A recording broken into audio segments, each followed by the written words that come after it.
Hey guys, so today I am going to be talking about a few things in this video. This video is going to be slightly of a rambly video. I'm going to be talking a little bit about my experience with the various Ubuntu distributions that I've been trialing out lately.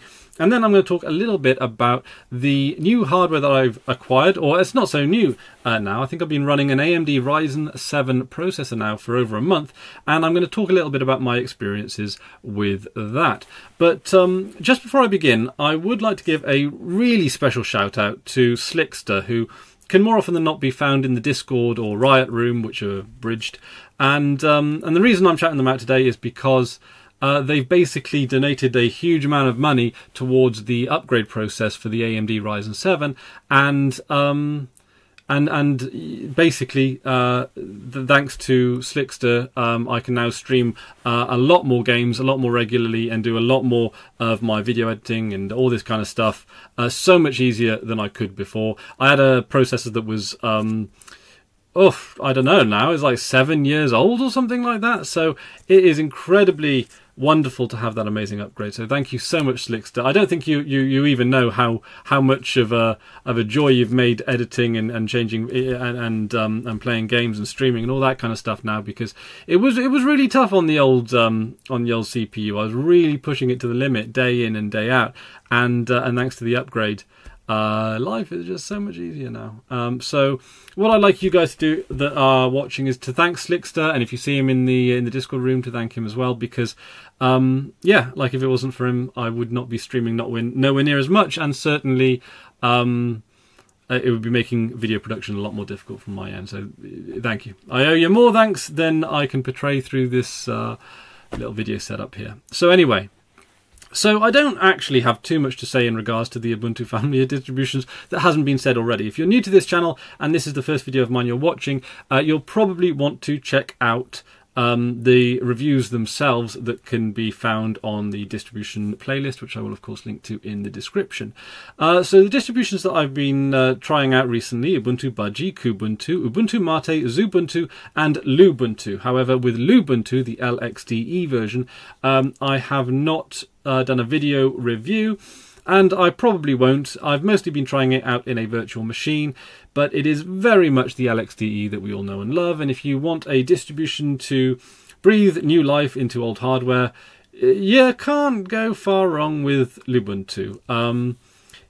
It's always served me well, and I know that not everyone who watches these videos is as big an Ubuntu fan as I am, but it is a very rare occasion when I find a piece of hardware that I cannot load an Ubuntu, specifically Lubuntu, onto. It's my go-to distribution for reviving old hardware, and it is. I don't think it's let me down in the last 10 years, or is it even? Yeah, I think Lubuntu must be around 10 years old now, mustn't it? And or nearabouts. But yeah, I mean, for as long as I can remember, and for as long as I've been using it to revive old hardware, it really is. It's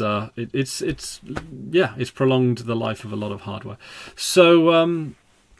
And also has Ubuntu. But yeah, and the thing is with Ubuntu is that it's because it's a long-term support release. They didn't bring out a version of Ubuntu Next, which is the version of Ubuntu that's using the LXQT desktop, which is where it seems that is where the Ubuntu distribution is moving. So you have LXDE, which is what the desktop environment that currently Ubuntu runs. But because GTK3 is just a little bit on the heavy side, it seems that there is a significant amount of movement towards switching out LXDE for LXQT, which is a very similar desktop environment, just as lightweight it seems, or largely as lightweight, but with a built using the Qt toolkit, which I can sort of I can certainly understand, actually, because yeah, like GTK3 is a little bit heavier, and from what I've read over the past few years about Qt, they seem to have been developing it in a really quite a useful way that suits distributions like that. And interestingly enough, actually, the next version of Budgie, I believe, is also going to be built using the Qt toolkit. So it's certainly gained Qt's, it's getting a chance to shine, or will be getting a chance to shine in a few ways lately. So, which of these Ubuntu variants am I going to be using now on my daily driver moving forward? I'm currently on, and even right now, on Ubuntu Mate 17.10, and I've got 0 complaints. But I've been trying out Ubuntu Budgie, and that's, I'm very impressed with Ubuntu Budgie. It looks absolutely beautiful, and it runs like a dream. It is a great choice if you're not a big fan of GNOME and you want something a little bit more of a intuitive desktop metaphor, something that's a little bit more, like Windows 7. All the benefits of Windows 7, none of the drawbacks. It's not quite as customizable as Kubuntu, the KDE version, but it's pretty close. And certainly, by all reasonable accounts, you can get it to look the way that most people would be happy with. And it runs everything nicely. And yeah. So if you're looking for a polished distribution that can keep up the pace with the likes of Windows 10 or Windows 7 or Mac or whatever, it looks the part, it plays the part. It's absolutely beautiful. And yeah, moving on to Kubuntu, yeah, boy, a Plasma on top of their former. KDE Plasma are completely. They pulled out a fantastic distribution as well. Sometimes with KDE, there'll be a release which is a little bit buggy from time to time, and there have been people that have moved away from KDE because they've one or two releases have not been super stable. But now I've been trying Kubuntu on the laptop for a week or so, and I haven't had a single crash, and it's snappy and it runs quite comfortably. Usually when I pull up the system monitor, it will be running on less than a gig of RAM, which is nice, and there's only, I think it's 4 gig of RAM on the laptop there, so it runs smooth, it runs fast, it runs wonderfully. It's very customizable, the theme is nice, and it is intuitive. Like, for all those customizable options, it's still easy to use. Like, all those options are categorized nicely in the system settings. And you don't even have to go through all that faff. You can just actually search for it through the launcher menu, and you'll be able to find most of what you need.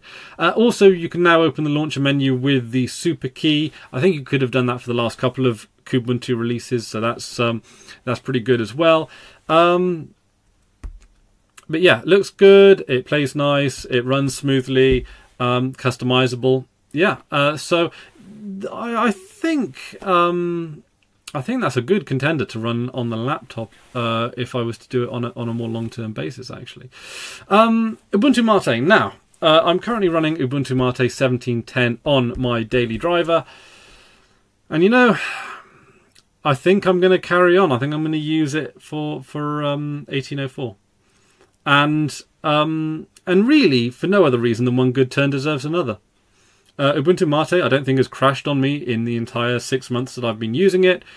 It makes great use of the GPU, the Compton and the Marco Compton window manager setup that they've got there.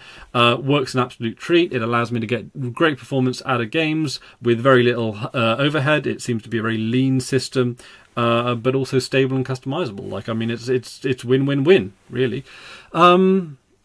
And I know I moan a little bit about the earthy green, but I still haven't changed away from the default settings, so the default theme. And it's not even, like in the Ubuntu repositories, they've got the Arc theme, they've got the Numix theme, so it's not like it's particularly difficult to switch out the themes. But there we are. I think I do actually quite like the beveled edge theme, the non-flat theme that Ubuntu Mate has. It's just very. I don't know. It just sort of works well with the eyes. You have the the nice defined edges, and it just feels very comfortable, I guess, from an aesthetic point of view. So yes, and also with Ubuntu. Ubuntu now is still largely the distribution that we all know and love. However, there are a few new features, namely the queued notifications. That's the thing that I noticed. I actually quite like that because you set something to run, Handbrake, Kden Live, or something to render. You go and make a cup of tea, and it'll give you a notification when it's finished, and it'll queue it up in case you miss it. So that's great. Yes, and I think the thing is with Ubuntu is that it runs the XFCE desktop environment, very, very lightweight, very, very snappy. Looks rather quite nice. There's plenty of themes for it. My word, countless themes for XFCE. But you know, I think a lot of people, when they go for an XFCE based distribution, they kind of know what they're expecting, and it's good. Yeah. If you're a fan of XFCE, you're going to be a fan of Ubuntu, I expect. And with Ubuntu, now Ubuntu I haven't been trying out on bare metal. That's the one that I haven't, and I also don't have a full review of that on this channel, nor will I, because it is, again, it's the Ubuntu that we all know and love. It's incredibly lightweight. It's my go-to distribution for breathing new life into old hardware.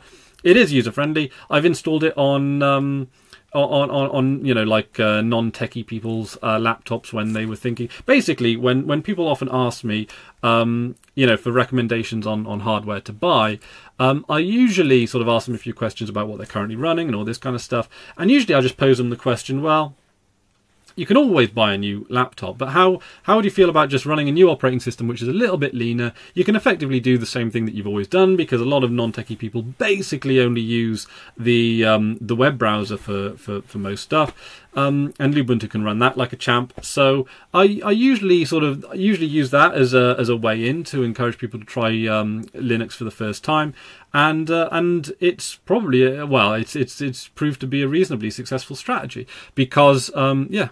If you can make existing hardware last for even just a couple, you know, even just for another year or so, people generally are willing to give it a shot. I've noticed, and yeah, once Ubuntu is like set up, the menu system is as intuitive as you can imagine. And if you're looking for a small, you know, lightweight system that really is just used for the run-of-the-mill tasks, you can't get better than Ubuntu. It just gets every drop of performance out of low-end hardware. It's absolutely fantastic. And in the last, I don't know, what, like 8 years that I've used Ubuntu, or used Lubuntu rather, I don't think I've come across a machine that it doesn't run on. And so I am particularly fond of it. Overall, these distributions are absolutely fantastic. This is, I think it's the best lineup of Ubuntu variants we've ever had. And I'm usually quite impressed by them at the best of times, or the worst of times. I'm usually quite impressed with them regardless. But this set of long-term support variants seems particularly particularly good. Now, of course the big omission is vanilla Ubuntu, and I may put that onto the laptop at some point or other. But a lot of people, I mean, I've been checking out the reviews on YouTube, and a lot of people are saying that vanilla Ubuntu is the logical extension of what we were expecting from 17.10, except with, of course, Xorg instead of Wayland, and that's where, you know, that's really what I was expecting, and a lot of people say it's very similar to 17.10. So I got to say, in terms of just my personal interest, I found looking at Ubuntu Budgie, Kubuntu, Ubuntu Mate, Xubuntu, and Lubuntu to be particularly, you know, to just be a little bit more interesting. I did have a good look at the GNOME Ubuntu 17.10, and I did quite like it, but I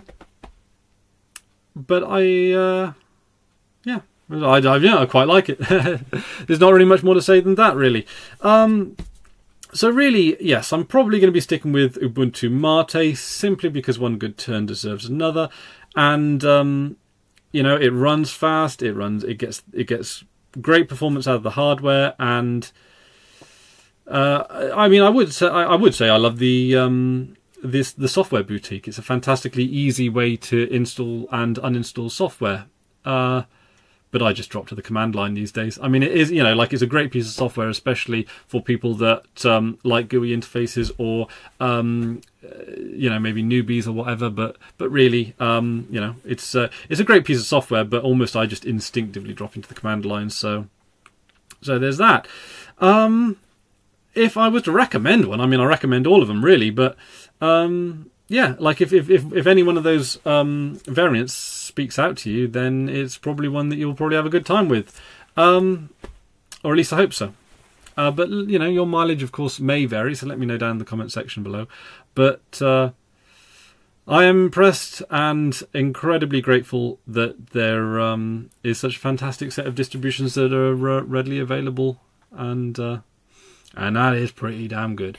Yeah, boy. Okay, so just to round off this video, I would like to talk a little bit about the AMD Ryzen 7 that I recently upgraded my daily driver to. But before I get into that, thanks again to Slickster for basically paying for the majority of this upgrade process, because it would have taken a significant amount of time for me to have saved up for that. Thank you.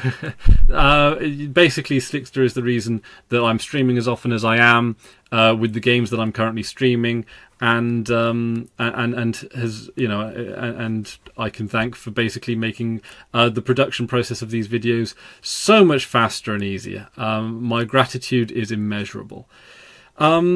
So, the AMD Ryzen 7, the 1700X, I've been using it now for, well, maybe over a month, and I've had zero issues whatsoever. And the upgrade process was completely painless. It was amazing. It was amazing, right? So I was expecting to have to maybe nuke and pave the hard drive, the operating system, as you often tend to do with these big upgrades. I was expecting to have to faff around with UEFI. I was, you know, and I bought the Ryzen 7 with the 1700X with as part of a package with the motherboard, with the RAM, with the fans and all that kind of stuff. I didn't get a graphics card because I transferred my GTX 970 over, and I already have the solid state hard drive, which I think is it's one of the big solid state hard drive manufacturers. I can't remember which one off the top of my head. And part of the upgrade installation process that was actually particularly painless was that UEFI boot was disabled on default, as was a lot of the Windows settings specific to the motherboard and CPU itself. It didn't assume that I was going to run Windows, and it didn't assume that I wanted UEFI. So I switched out the motherboard. I put in the hard disk drives as is. I put in all that stuff, and I turned it on just to test it, just to see if it would power on and all that kind of stuff. And it powered on, and it booted up, and it took me straight into the operating system when I was just looking to see if it would even power on. I mean, it was so much easier than I could have imagined. The the boot menu and all the options there was easy enough to get through. Although, admittedly, it took me maybe 10 minutes longer than I wanted to try and work out how to turn on virtualization. But really, you know, if that's really the height of the upgrade shenanigans, man, I'm thoroughly impressed. I don't think I could have chosen a better motherboard CPU combo if I had a encyclopedic knowledge of everything, you know, everything tech related. It's I am one happy customer in that regard. It is absolutely fantastic. So I'll see if I can leave a link to the listing down in the description. Obviously, it's going to be for a UK listing, so you may not necessarily want to purchase directly from it yourself. But, you know, it'll give you an idea of the model and the bundle that came with it. I did buy it as a bundle because I didn't necessarily I wanted to make sure that the memory was still compatible. I'm not particularly well informed on DDR4 RAM, so I just wanted to get a bundle to make sure that, you know, the fan, the RAM and CPU and motherboard would all just go together in one go. I have bought them separately before, and then I've actually realized that, oh, I've got the wrong type of memory. That's usually the mistake I make, because usually they bring out a new type of memory in between times when I upgrade, because I just take forever to upgrade. I typically run horrendously slow hardware, so I feel like a king running the hardware that I'm currently running. But yeah, as you can see, just gushing over this new Ryzen 7 is not really much of a review, but I've got nothing bad to say about it. It's every bit as fast as I desired it to be. It was every bit as easy to install. It's the easiest motherboard I've ever installed. It's a really good quality motherboard. The motherboard here, I've got the manual for it. The reason I opted for it is because it looked like a particularly high, like it looked like it had a good build quality, but also a few extra USB slots, because you can never have enough USB slots. And because motherboards and CPUs are they're the upgrade process that I wait longest between, I wanted to make sure that I absolutely upgraded to the best that I could afford there and then, so that it'd be the longest possible time before having to get back into the upgrade process. So I expect this piece of kit to last for quite some time. I'm impressed with the build quality. I'm impressed with the performance. I'm impressed with the user friendliness of the upgrade process, the boot menus. It's just fantastic, really. Yeah, I can't sing its praises highly enough. So it's a pretty wonderful day to be me, if I'm completely honest. I've got several fantastic Ubuntu distributions to choose from, and I've got fantastic hardware to run them on. So I'm one happy camper, if you'll excuse the language there. So thanks again to Slickster. I know this is like the third time I've thanked you in this video, but man, I mean, thank you. That's all I can say. But like I say, the true gratitude cannot be expressed through this little camera here. But thank you very, very much.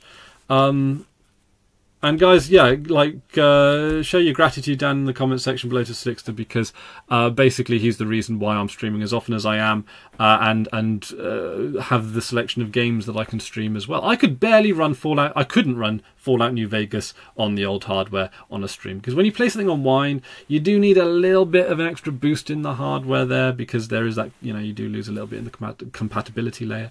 But yeah, and I've actually the upgrade process itself. The improvement I've noticed the most is on playing games through Wine, and just the frame rate. Oh, it's glorious frame rate! Wow. So yeah, apologies for not streaming as much as I usually do this week. Hopefully I'll be able to get back on track soon. It's been a week where I've actually had just a lot of evening meetings, and not many of you guys probably know this, but I'm actually deathly introvert. So whenever I go to a meeting or anything like that, it just wipes me out like you wouldn't believe. And having several of them in a week is it's a pretty laborious set of events for me. Now, I'm not complaining or whining or anything like that. It's just, we are what we are. But yeah, sometimes it's just like, oh, it's so draining to be all social all the time. It's quite a thing. I know some people just get a high off of it, get a buzz off of it, but I'm not. I'm actually sort of naturally a very sort of I'm actually very shy and very introverted. In fact, actually there was a question asked on a live stream a while ago why I started streaming, or why I started making videos, actually, more specifically, and I didn't really have a particularly good answer to that, and but I basically defaulted to the answer of, well, it was a long time ago when YouTube was new and exciting, and we thought, what the heck? But really, I think a lot of it was that that I quite enjoy it, because it's a way of engaging with a community of fantastic people in a way that suits my little introverted brain, really. Because interesting fact about introverts is that, and it doesn't necessarily apply for all or even most, but quite a lot of introverts actually find public speaking to be a lot more of a comfortable experience than talking in a more social group setting. And I certainly find that the case. I actually really quite enjoy public speaking a lot more than I do in more typical social environments. It's just a weird way us humans are built, isn't it? But there you go. So I just thought a little bit of behind the curtain Chris whatnots. But yeah, so like I say, I'll be cracking on with some streams in the future. There's a few games actually. I've been looking down the Steam library, and there are quite a few that I'd like to try. I know I always default to Hitman, but a lot of the times when it's at the end of the day, I just want something to, that's my pulp game. Do you get pulp games? It's just a game you play that you just sort of, it's all mechanics, so you can just sort of switch off your brain, or you can put your brain into that specific one gear mode where you just where you can just sort of take your mind off whatever it is that you're thinking about, or it's just a comfortable set of, I don't know. Right, now I really am waffling. So anyway, guys, thank you very much for joining me, and thank you as always. So until next time, I've been Chris Ware, and you've been awesome. Take care now. Oh, and just one thing before I go. This video will also be available in audio only via the Patreon page, because that's where a lot of these rambly videos go in audio format. Don't worry, it's not behind a paywall or anything. It's just the Patreon is actually quite a good place for hosting audio content, interestingly enough. So yeah, if you guys, if you're interested in not only this video, I suppose you've actually already watched this video now, so there's not really much point in getting the MP3, but in rambly videos such as this, yeah, they're usually available in MP3 format on the Patreon, and also on my bloggy website as well, not my NeoCities one, which is also posted up. So anyway, check their links. There's links for things in the description that can find other ways of accessing my content, but there are a few. So anyway, yeah, toodaloo. Give your meat a good old rub.